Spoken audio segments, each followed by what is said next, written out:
Hi, good afternoon, everybody, and welcome to Two Pence Worth.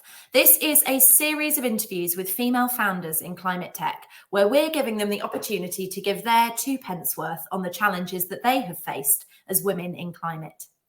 The inspiration behind this series, and its name, if you hadn't spotted the link, is the fact that in 2022, for every £1 of VC money invested, less than 2 pence went to companies with female founding teams. And whilst I know that I can't single-handedly change this statistic as much as I'd like to, I hope that through doing this series, we can do our part to champion the amazing work that is being done by women in climate. I want to be able to shine a light on some of the adversity that is still present for female founders today and try to understand why only 2 pence in every pound is going to female-founded businesses. But most importantly, I want to share the resources, the tips and the advice that these women have used to help them on their journeys. This is our third episode of the series so far, and in the last 2 weeks, we've been joined by Claire Rampon, the CEO of Wreath, and Josephine Bromley, the COO of Mortar.io. And if you didn't manage to catch either of those episodes, then you can find them on Spotify, on Apple Podcasts, or on our YouTube channel, which we'll share in the notes. So please do go and check those out. Today, we are joined by Aranzazu Carmona, founder and CTO of Parallel Carbon.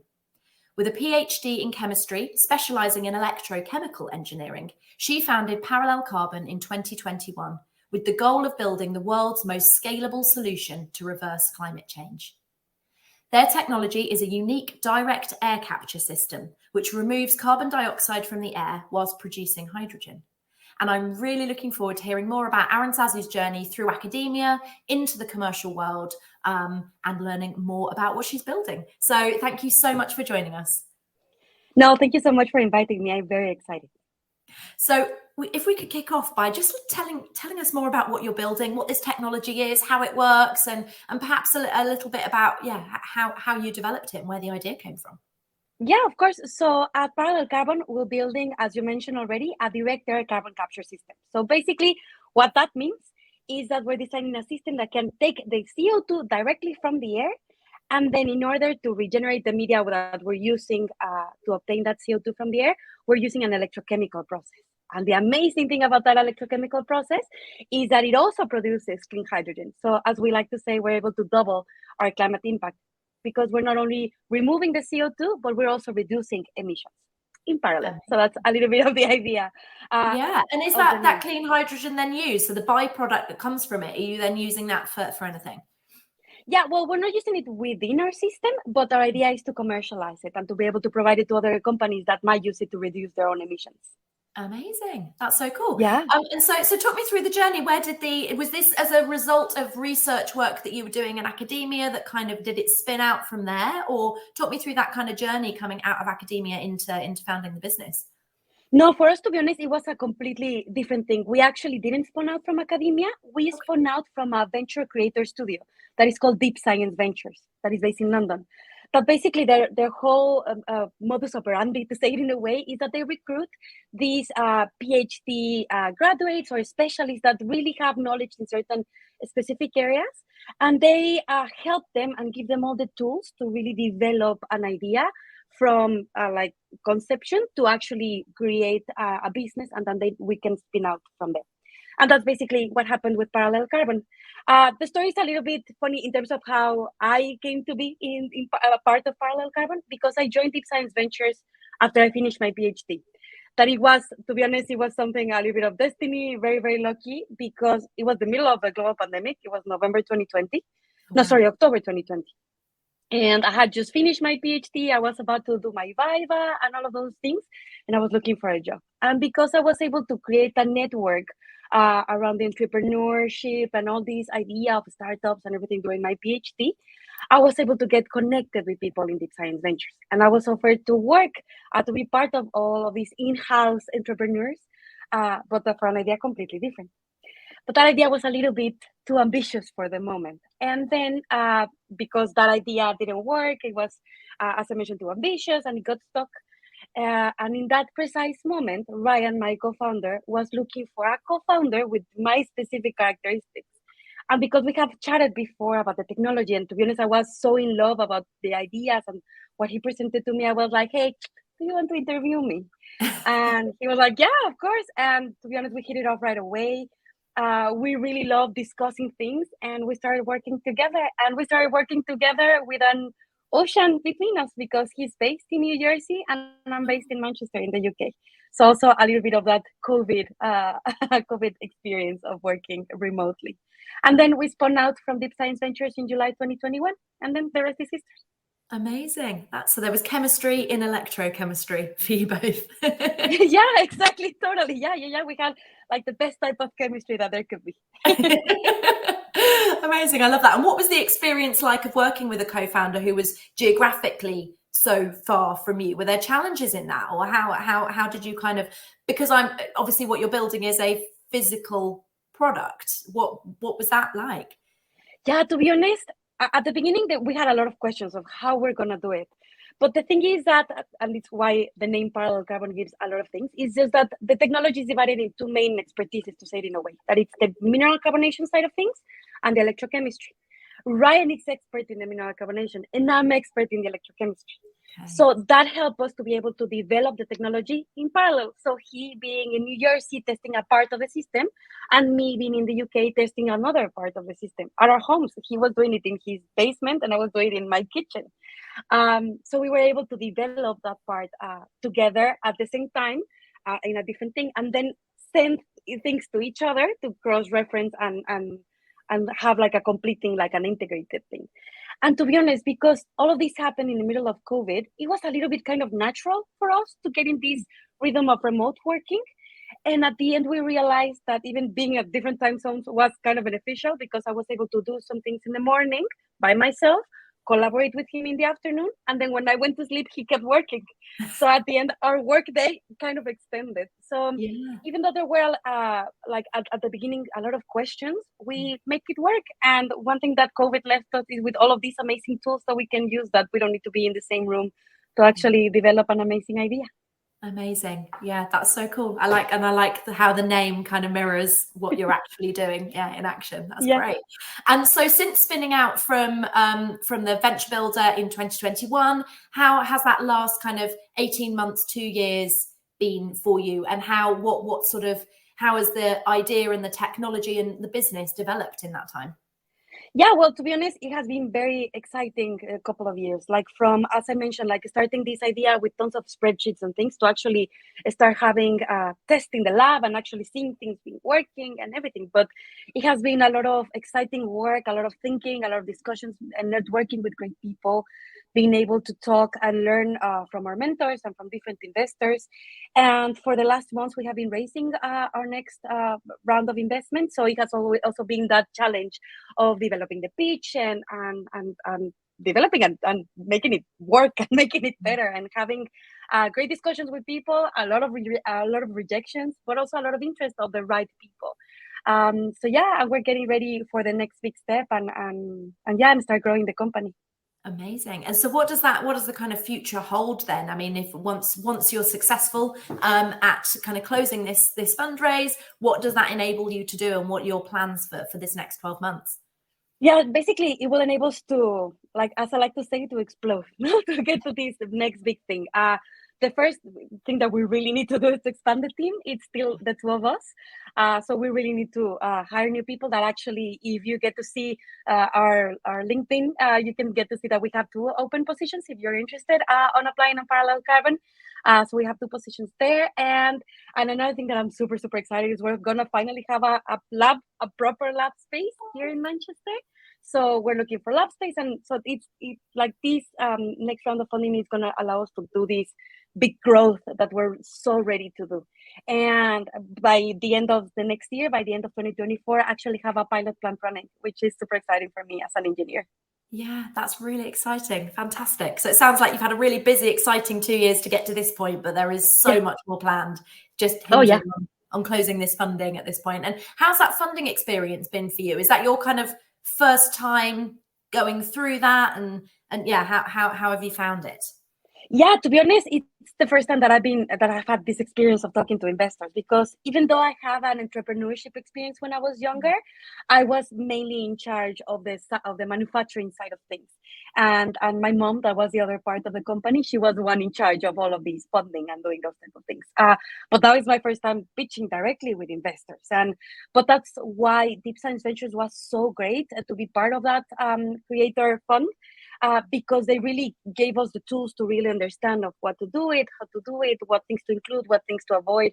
And also with the help of our current investors, with Andrew Shivari from Contract, that he's such a great guidance, and he has really helped us to make a great pitch. Yeah. And we have participated in a couple of accelerators that have also been helpful for that. But no, it's nerve-wracking. Like, of course, like to see, like, yeah, look at my idea, what I'm very excited, but I need your money. And like then going through all the stages and the yes and the no, and but you change this or do this or work on that, or we need this, or so it's a constant working, creating spreadsheets, creating documents. But it has been really hard. I won't deny it. It's really hard. But it's also been really good because it has helped us develop a lot of things that maybe we haven't thought about yet. So it's part of the growth of the company, and it has been a crazy experience. But to be honest, I can't wait for it to be done. I bet. Although having won't deny spoken to founders that have closed rounds, they say that you have this real sense of relief, but then that moment of, oh, but now the work really begins. Yeah, exactly. No, and as we were talking with one mentor, he's like, yeah, and to be honest, the fundraising never stops. Like, probably we'll close this round, like, get ready, work hard, like, to make this, like, lift this up from the ground in the next 2 months, and then we'll start again for the next round. So it's always a constant working. But to be honest, having a great co-founder like Brian Anderson, that he's my co-founder, the CEO of Parallel Carbon, that he's so like up to the challenge and pushing us as well, like that's really helpful as well, having the great team behind that. Yeah, that makes such a difference, doesn't it? To be able to bounce off Completely. each other, support each other, keep each other sane through the process. Yes, yeah. Mainly. That's the main thing. That's the main thing, because like both of us, we feel the rejection, of course, and like the bad news, like it hits hard, and because it's such a personal endeavor as well, it hits hard. But having a partner that can really, like, where you can really discuss and say, like, okay, like, we got this, it was a bad news, but okay, how we're gonna make this work in the right way, and be able to bounce that off of each other, it's what makes you survive this whole experience of being an entrepreneur. And I think, as you said, being able to view it through that kind of optimistic and quite pragmatic lens of, well, actually, let's treat this as a learning opportunity, because all these rejections, instead of taking them personally, how can we use that to evolve the idea and make it better, right? Yeah, exactly. Yeah, totally. And so how have you found the experience as a female founder? But also that experience, I suppose, I'm interested in your experience right through that academic journey, and then through the venture builder, and then in your commercial experience. To what extent, if at all, do you feel you've faced adversity, discrimination, challenges as a result of being someone who identifies as female on that journey? Of course, like, I'm gonna, like, in order to talk about that, I'll just have to like give a little bit of perspective. Like, when I started working at Deep Science Ventures, so I mentioned it was October 2020. In around the beginning of December, I actually realized that I was pregnant. Oh, wow. And even though it had been one of my biggest dreams to become a mom and have a family of my own, it has always been my biggest fear as well. Like, growing up and being such an ambitious person and really wanted to pursue my career, and coming from a very traditional type of like society that is a Mexican society. I'm originally from Mexico. So it's very traditional that you become a mom and you stay home, and that's basically what happens. So I was always terrified about that. So of course, when I was finally having my dream of pursuing this entrepreneur career, and then I found out that I was pregnant, it was like, at the beginning, of course, it was incredibly scary. So, and fun fact, like, actually, my 2 kids, as I said, like, my daughter and Parallel Carbon, they were born in the same month. My daughter was born on the 3rd of July 2021, and Parallel was born on the 28th of July 2021. So I had my 2 biggest dreams become a reality on the same month.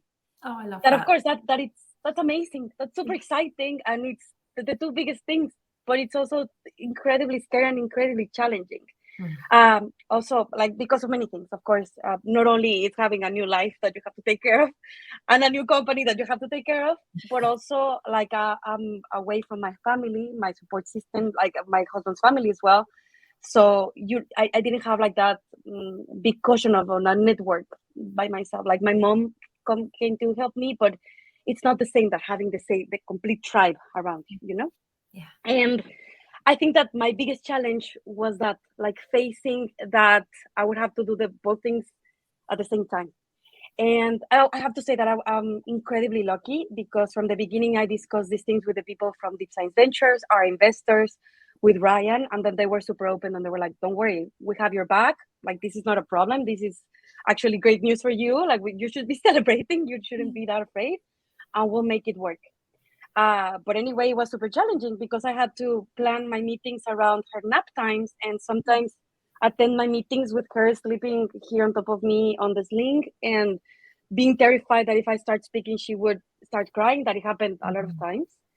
And even like I realized that in one of like the many meetings that we have had, like even one of my the investors said, like, "I don't hear you speak much in meetings," and I realized it's like, yeah, because I rely a lot on Ryan, because I'm terrified that I'm start speaking, she's gonna start crying, and that might make me look unprofessional, and all of these challenges. So yeah, that I think that was, I wouldn't say I felt discriminated or anything like that, because once again, I've been super lucky, and I'm very aware of my privilege, that I'm surrounded by people that support me.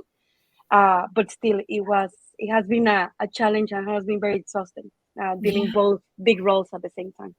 Wow, that's incredible.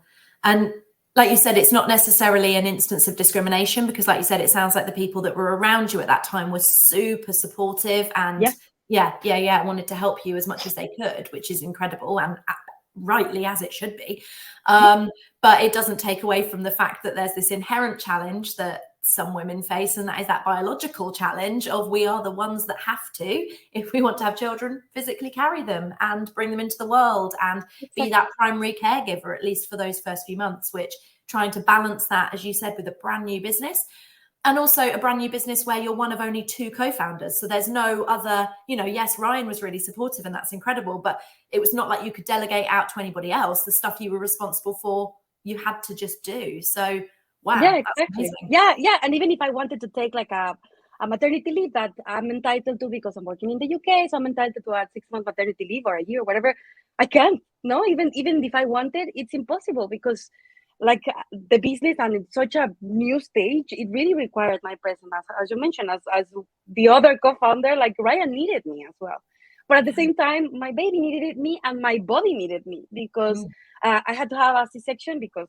many different reasons, but at the end it was a major surgery. So I like a major abdominal surgery. So I also had to recover myself. So it's like all of these balances that unfortunately, like at the end, as you mentioned, like even though my partner was completely present and helped me and helped me like survive even like by moving around and like taking care of the daughter and everything, but at the same time, like a lot of things have to rely on me, because I'm breastfeeding, or because also the baby has that natural need of the mother, and unfortunately it's something that even if we wanted to, we couldn't relegate. And it's also important for us as mothers as well to have that time with the baby, the connection. That's also like nature also requires that from you. So it was so hard to balance that, and then balance the mental load, the mental health. I suffer from anxiety, so that's another and an additional burden. So like how to manage all of these things at the same time, like from scratch. So of course, like you manage, but the only way that you manage is with the right support network and the right support tools. And that would take me to my second point, that then it comes to the moment, okay, like as I mentioned to you, I don't have like the actual support system here, because our families are in different countries. Like my husband's family is in Brazil, my family is in Mexico. And even though my mom traveled a couple of times, even I remember in January 2022, we needed to do a submission for this big prize. And so my mom came the entire month so I could sit down and work, and then like take care of my daughter for the naps, and then keep working. And my mom was there, so that was really helpful. But then is when my husband and I had the conversations, and like we're gonna have to rely in a nursery. And then we started looking for that. And then you start looking at other types of challenges, because you realize the cost of childcare in the UK is very high. And for immigrants like us, we don't have access to any support scheme. So of course, that entire payment, like it has to be covered completely. You don't have any support from the government.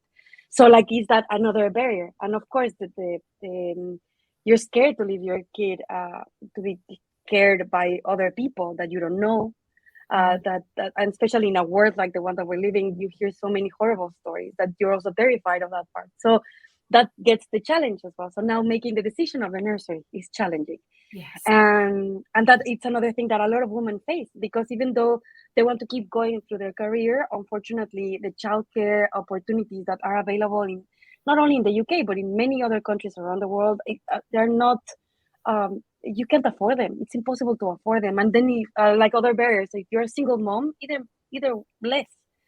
So, like all of those things, like as I say, start piling up. And that's why I was chatting with other people and other mentors where they were asking me, why do you think that there's not as many women founders? And I was like, because if you want to pursue like a family, and if you want to have a family of your own, like the risk that you have to take by being an entrepreneur and having a startup is very high when you have a family to support. So unfortunately, that's the other big thing, that it's a big challenge for women. Yeah, I completely agree. And I mean, I'm definitely somebody who, as a founder and a mother of two, I definitely postponed my founder journey because I knew I wanted to have children, and it was too scary to think about founding my own business, factoring that in around maternity leaves and small children. In the end, I did it when so sort of similar-ish to you, my youngest was born in August, and then I launched my business the following May. So I launched my business when he was 9 months old. But for that whole 9 months, I knew I was going to do it. So I was working on the business plan, and I was putting marketing together and around his naps. And I completely hear you on that experience of feeling terrified when you're on the phone to a prospective client and they start crying. And you think, I can't just drop off the call. I can't mute myself because I'm supposed to be talking. But they're going to hear him crying. And are they going to think I'm not capable? Or, it brings up this anxiety that I don't know whether men would feel that same anxiety if they were looking after the child and it cried. I don't think they would immediately think somebody was going to question their ability or their professionalism or their, capability because the baby was crying. But I feel like we have that inherent internalized fear, right? Of course. Yeah, totally. Because that's what we have heard all the time. And even it was the biggest fear that I had when I had to communicate that I was pregnant, because I thought they're going to see me as a liability. They're going to see me as a problem. And I've heard it from many other people as well. Like maybe not an official comment like that, but be like, oh yeah, one of our employees said that she's pregnant and this is a huge problem. So immediately a pregnant woman becomes a problem because you have to give them maternity leave, and you know that person is not going to be there. So and unfortunately, that part that should be so natural and that should be so exciting and so welcome, it becomes a problem and it becomes a liability to a lot of businesses. And of course, as a business owner, in a way, I understand why the people feel that it's a problem, but it should be something that has to be planned from the beginning when you're designing a business. Like, we have to have and our employees are people.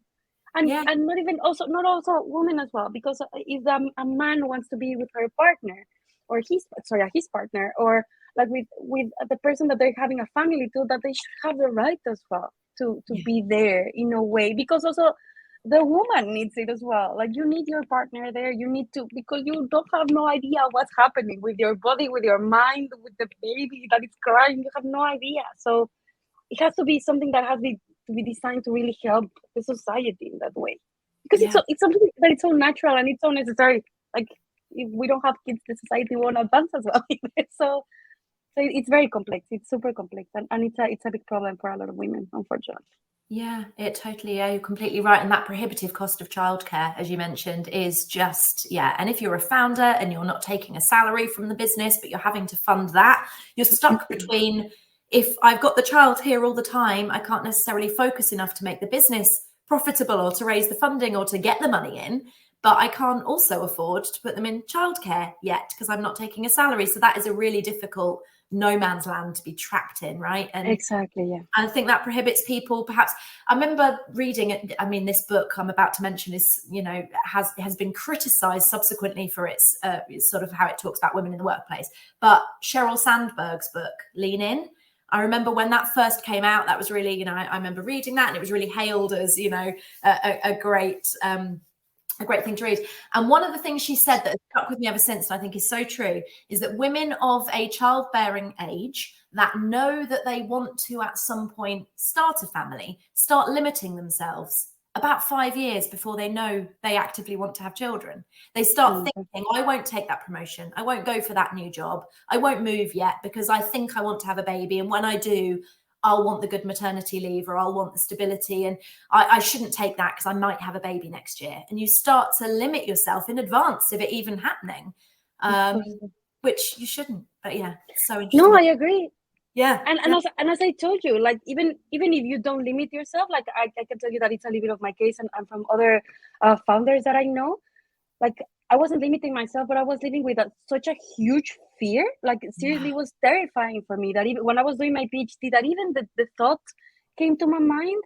It was something that really stopped me from acting properly. It was so anxiety inducing that just the thought of becoming a mother was terrifying about what was going to happen with my career and what was going to happen with my dreams. And it shouldn't be like that. We should be able to live in a world and in a society where that is like, yeah, but I want both. And of course, you're going to have sacrifices in a way, because unfortunately it is. Because if not, you're going to start having tons of guilt then in other ways. And mom guilt is another thing that we could do like a complete series about. Yeah. A complete podcast series about mom guilt. But anyway, there should be at least the tools or the systems in place where you should be able to make these decisions without the fear of problems, or like from career or from economic problems or anything. But there should be like system in place that could help you avoid like all those problems. Yeah. Well, thank you so much for sharing that, because, you know, just you sharing that story, for anybody else out there that's feeling fear, it shows to them you can do it. And yes, it's going to be difficult and there will be challenges. And as a mother, it never actually gets easier. Every stage and phase, it just gets difficult in a different way. But it's doable, it's possible. And if you have a great support network and the right resources around you, you can do it. So yeah, hopefully that will give other people feeling that fear some confidence. And how do you, what do you kind of credit? I mean, you mentioned there about the amazing support network that you've had, but what kind of support resources have you kind of lent on and used through that journey that you think could benefit other people? Well, to be honest, I think that the first thing that it's necessary is, if you're in that journey of motherhood and entrepreneurship, first is also surrounding yourself by other moms. I think that's the first thing that you need to, like other moms that are going through the same type of problems that you are. It really helps at least to release a little bit of the mental load and the mental stress about it. The other thing is always like try to find like these other supports where you can rely a little bit of the care just in case you need it. And always surround yourself with people that believe, like, because I remember chatting with this amazing VC that her name is Samia Kader, that she's part of Climate VC. And I was telling her that I was always terrified of mentioning that I'm a mom in these investor discussions because of this idea of that I might be seen as a liability. And she told me, like, if that person sees that as a liability, that's not an investor that you want to work with. That's not the type of investor that will be like that will also believe in your culture. And I was like, of course, you're completely right. So like surrounding yourself of that type of people, mentors as well, like women mentors that could be in VCs, other more experienced entrepreneurs, other women like that also it's really helpful. Like for example, in my case, also Pipa Goli, it's another VC that I really, really admire from Sheryl Carbon. Like she was super supportive with me since the beginning, and hearing her story and seeing her work and everything that she does, it's also very inspiring and really helps. So I think that's what I would say. Like I always say that network is the most important thing, and like finding those right type of people that you can approach and ask for advice whenever you need, that's going to be really helpful for you. Amazing. I definitely, when I first launched my business, I reached out to somebody within the recruitment world that's kind of very well connected in the industry, knows lots of other founders. And I said to him, can you find me some other mums in your network that have launched their own businesses and done it whilst juggling children? And ideally, can you find me some that are just a little bit further down the road than me? Not like ones that are running big businesses, but ones that are 6 months, a year further into the journey than I'm on, please. And he did, to his credit. He found me a list of sort of 5 or 6 incredible women that I booked meetings in with and just sort of went, give me all the tips, give me all the advice. And it was so helpful to see that other people had done it, that to hear the challenges that they'd gone through. And like you said, surround yourself with people going through the same thing really helps. Yeah, it really helps. So in terms of your quick fire recommendations, because I'm rounding out every one of these episodes with 3 quick fire recommendations of tools and resources that people can use themselves. First one being, what kind of people-based resource, so a network, a community, an organization that people could join or be part of that you feel has helped you?